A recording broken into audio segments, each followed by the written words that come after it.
오늘 우리가 함께 묵상할 하나님의 말씀은 골로새서 2장 1절에서 5절까지 말씀입니다. 말씀의 은혜를 나누기 전 먼저 카리스를 준비해 주시기 바랍니다.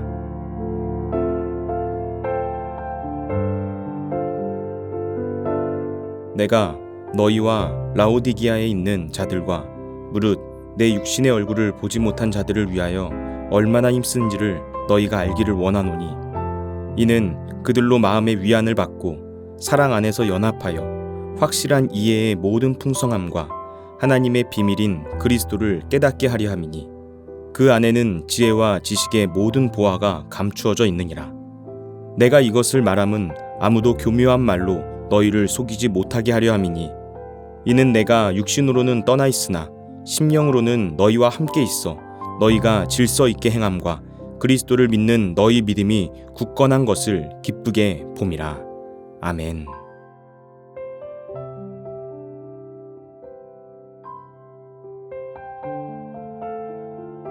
오늘 본문 1절 말씀에서 바울은 이 편지를 받아서 읽게 될 성도들을 위해서 자신이 얼마나 힘쓰고 있는지를 알기를 원한다 라고 말했습니다. 바울은 성도들을 향한 자신의 마음을 표현하면서 힘쓰다 라는 단어를 사용했습니다. 이 단어는 운동장에서 치열하게 경주를 하거나 또는 전쟁에서 목숨을 걸고 싸우는 모습을 묘사할 때 사용하는 말입니다.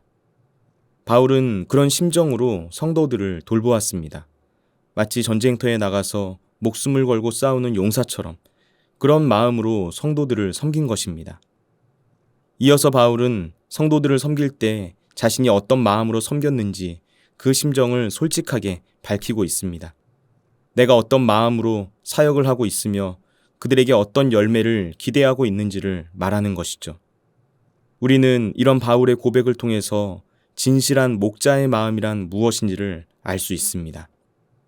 2절에서 바울은 자신이 골로새 교회 성도들을 위해 수고하는데 이는 그들로 마음의 위안을 받게 하려는 목적이 있다라고 말합니다.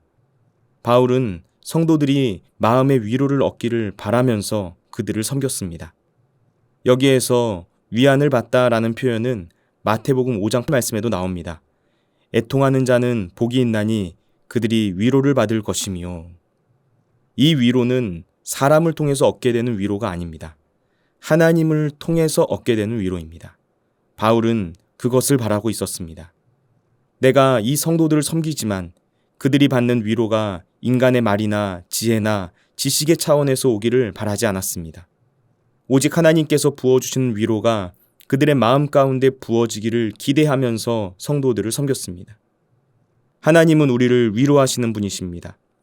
바울은 데살로니가 후서에서 하나님을 모든 위로의 하나님이라고 말했습니다. 하나님은 우리를 모든 환난 가운데서 위로하시는 분이라는 것이죠. 이것은 성육신하신 예수님의 마음이기도 했습니다. 예수님은 이 땅 가운데서 아파하고 슬퍼하며 고통스러워하는 모든 인생에게 하나님의 위로가 임하기를 간절히 원하셨습니다. 바울은 그런 주님의 마음을 품었습니다. 그 마음으로 말씀을 가르치고 전했습니다. 세상이 주는 일시적인 위로, 일시적인 평안이 아니라 하늘로부터 부어지는 영원한 위로, 참된 평안이 그가 사랑하는 성도들의 삶 가운데 가득 부어지기를 원했습니다. 이것이 목자의 마음입니다. 성도들의 마음이 위로를 얻기를 기대한 바울은 이어서 그들이 사랑 안에서 연합하기를 바라는 마음, 그들이 사랑 안에서 온전히 하나가 되기를 원하는 마음으로 힘써 일한다 라고 했습니다. 여러분, 분열은 절대로 하나님께서 원하시는 일이 아닙니다. 분열은 악한 사단 마귀가 하는 일입니다. 사단은 도둑질하고 죽이고 멸망시키기 위해서 우리를 찾아옵니다. 그 사단이 목적을 이룰 수 있는 가장 효과적인 전략이 바로 성도들을 분열시키는 것입니다. 자기와 가까운 사람들을 내 편으로 만들어서 서로 싸우고 다투어서 결국에는 분열하게 하는 것입니다. 우리는 분별해야 합니다. 무엇이 옳고 그른 것인지 볼 수 있어야 합니다. 내 생각과 뜻대로 판단하는 것이 아닙니다. 예수님의 마음을 기준 삼아서 볼 수 있어야 합니다.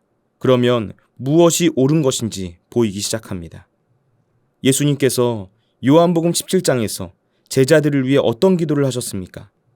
내게 주신 아버지의 이름으로 그들을 보전하사 우리와 같이 그들도 하나가 되게 하옵소서. 예수님께서는 제자들의 하나됨을 위해서 기도하셨습니다. 너희들 내가 없더라도 서로 사랑으로 하나 되어야 한다. 이것이 바로 예수님의 마음이었습니다. 모든 부모는 내 자식들이 서로 싸우지 않고 사이좋게 사랑하면서 하나 되기를 바랍니다. 제자들을 향한 예수님의 마음이 그랬습니다. 골로새 교회 성도들을 바라보는 바울의 마음이 그랬습니다. 그리고 성도들을 바라보는 목회자의 마음이 그런 것입니다.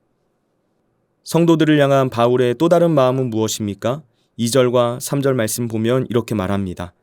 확실한 이해의 모든 풍성함과 하나님의 비밀인 그리스도를 깨닫게 하려 함이니 그 안에는 지혜와 지식의 모든 보화가 감추어져 있느니라.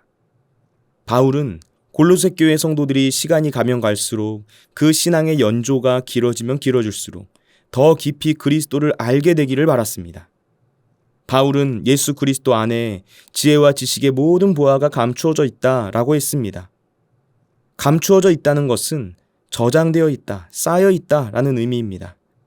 그러니까 예수 그리스도 안에 지혜와 지식의 모든 보화가 있으니 엉뚱한 곳을 기웃거릴 필요가 없다는 것이죠. 예수님께만 집중하면 된다는 것입니다. 예수님 한 분만으로 충분하다는 것입니다. 바울은 성도들이 이 사실을 깨닫게 되기를 바랬습니다. 예수님을 조금 아는 것으로 그치지 않고 대충 아는 것으로 그치지 않고 깊이 깨달아 알아서 그 은혜에 풍덩 잠기기를 원했습니다. 바울이 빌립보서에서 고백했던 것처럼 예수 그리스도 안에 있는 영원한 생명을 얻기 위해 다른 모든 것을 배설물처럼 여기는 삶을 살게 되기를 바란 것입니다. 사도행전에서 바울은 베스도 총독으로부터 내가 얻은 많은 지식이 결국 너를 미치게 했다라는 말을 들었습니다. 총독의 눈에 비친 바울은 미친 사람처럼 보였습니다. 그런데 바울이 당당하게 말합니다. 나는 미치지 않았다는 것입니다. 내가 감옥에 갇힌 것 말고는 모든 사람이 다 자기처럼 되기를 원한다고 말했습니다. 세상 모든 사람들이 이 땅의 것에 매여 사는 것이 아니라 영원한 것을 바라보며 살아가는 인생이 되는 것, 모든 지혜와 지식의 보화이신 예수님을 얻기 위해서 표대를 향해 달려가는 삶을 살기를 바랐던 것입니다. 마지막으로 바울은 성도들이 거짓 선지자들에게 속지 않기를 바랬습니다. 지금 이 편지를 받는 성도들이 있는 지역인 골로새와 라오디게아 그리고 히에라볼리는 에바브라가 사역한 곳이었습니다. 그런데 바울은 에바브라를 통해서 그곳에 있는 성도들을 위협하는 거짓 선생들의 가르침에 관해서 듣게 되었습니다. 바울은 성도들을 교묘한 말로 유혹하는 악한 자들의 속임에 이들이 넘어가지 않기를 간절히 원하는 마음으로 이 편지 골로새서를 썼습니다. 이것이 부모의 마음입니다. 어떤 부모도 자식이 건강하고 신선한 음식을 먹기를 바라지 불량식품을 먹고 탈이 나는 것을 좋아하지 않습니다. 이것이 목자의 마음입니다. 목자는 양들이 가야 할 길을 이탈해서 길을 잃어버리는 것을 원하지 않습니다.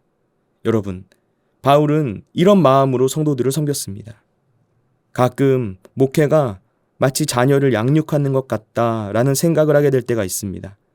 목회는 인간의 육적인 부분이 아니라 영적인 부분을 돌보는 일이구나 하는 것을 깨닫게 됩니다. 때마다 영의 양식을 정성껏 만들어서 주어야 합니다. 주님 안에서 형제이고 자매가 된 성도들이 싸우거나 다투지 않고 서로 사랑하면서 살도록 가르쳐야 합니다. 힘들어하고 어려워할 때는 위로와 격려를 해주어야 하고 잘못된 길로 나아가려고 할 때는 바로잡아 주기도 해야 합니다. 그렇게 그리스도 안에서 성령을 통하여 거듭난 성도들 한 사람 한 사람의 믿음이 장성한 믿음의 분량으로까지 굳건하게 자라도록 도와주어야 하는 것이죠. 여러분, 세상에 완벽한 부모는 없습니다. 많은 부모에게 자녀를 키운 일에 대해서 물어보면 뭐라고 말합니까? 내가 열심히 한다고 하긴 했지만 나도 부모로 사는 것이 처음이라서 내 자식에게 항상 무언가 부족하고 또 미안한 게 많다라고 이야기합니다. 하지만 자녀들이 잘 되기를 바라는 마음은 진심인 것이죠. 자녀를 사랑하는 마음만큼은 그 누구보다도 더 큰 것입니다. 내가 부모로서 부족한 건 사실일 수 있지만 그래도 진심이었다는 것만큼은 자식들이 알아주기를 기대하는 것이 바로 부모 마음입니다. 바울은 지금 그런 마음으로 이 편지를 쓰고 있습니다. 그리고 사실 많은 목회자들의 마음이 아마도 이런 마음일 것입니다. 한 영혼을 품는 그리스도의 제자로 저와 여러분이 바로 서 있다면 우리 역시 이런 마음을 가지고 하나님의 사람들을 세울 수 있을 것입니다. 기도하겠습니다.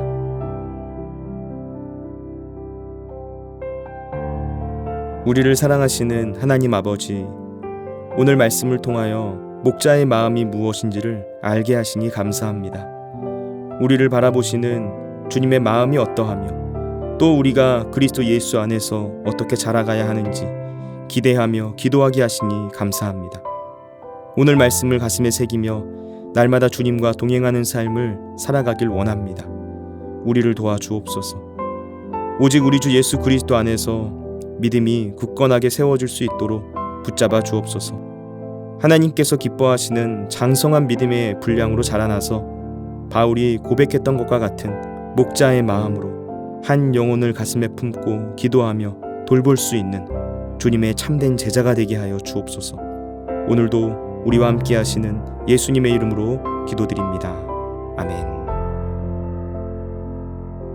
하늘에 계신 우리 아버지, 아버지의 이름을 거룩하게 하시며 아버지의 나라가 오게 하시며 아버지의 뜻이 하늘에서와 같이 땅에서도 이루어지게 하소서. 오늘 우리에게 일용할 양식을 주시고 우리가 우리에게 잘못한 사람을 용서하여 준 것 같이 우리 죄를 용서하여 주시고 우리를 시험에 빠지지 않게 하시고 악에서 구하소서. 나라와 권능과 영광이 영원히 아버지의 것입니다. 아멘.